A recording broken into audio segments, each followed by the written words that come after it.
Avrupa'da üretimi tehdit eden elektrik darboğazı Çin'de de etki göstermeye başladı. Elektrik kısıntıları en az 15 eyalete yayıldı. Çin'in en önemli üretim merkezleri arasında yer alan bölgeler, sanayi ve imalat tesislerinin elektrik kullanımına ardı ardı sınırlamalar getiriliyor.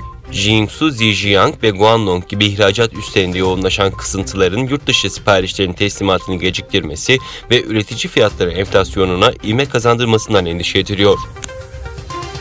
ABD Senatosu'na demokrat olan Jon Ossoff, ABD'nin Doğu Türkistan'da üretilen Çin güneş enerji ürünlerine olan bağımlılığına son verilmesi gerektiği çağrısında bulundu. Senatör, iklim değişikliği konusunda şimdi harekete geçmeliyiz. Aynı şekilde köle işçiliği konusunda da harekete geçmeliyiz. Çin'in Uygurları zorla çalıştırmasına dayanan güneş enerjisi ürünlerine büyük ölçüde bağlı kaldığımızın farkına varmalıyız, dedi.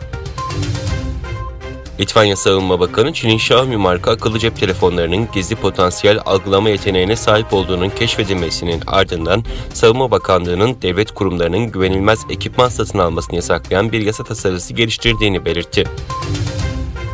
Türk Dili Konuşan Ülkeler İşbirliği Konseyi Dışişleri Bakanları İstanbul'da Afganistan gündemiyle olağanüstü toplantı düzenledi. Türk Konseyi Dışişleri Bakanları yayınladıkları bildiride Afganistan'da kalıcı barışı desteklediklerini açıkladı.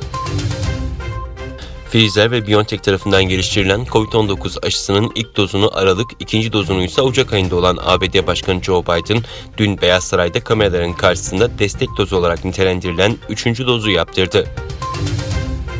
Türkmenistan bağımsızlığının 30. yıl dönümünü kutluyor. Kutlamalar için ülke genelinde tören ve şenlikler düzenleniyor. Devlet Başkanı halkı selamladıktan sonra Bağımsız adlı Ahalteke'ye bindi. Tribünleri dolduran Türkmenlerin bayramını kutladı. Çok sayıda yerli ve yabancı devletin izlediği törende Kara, Hava ve Deniz Kuvvetleri birlikleri resmi geçit yaptı.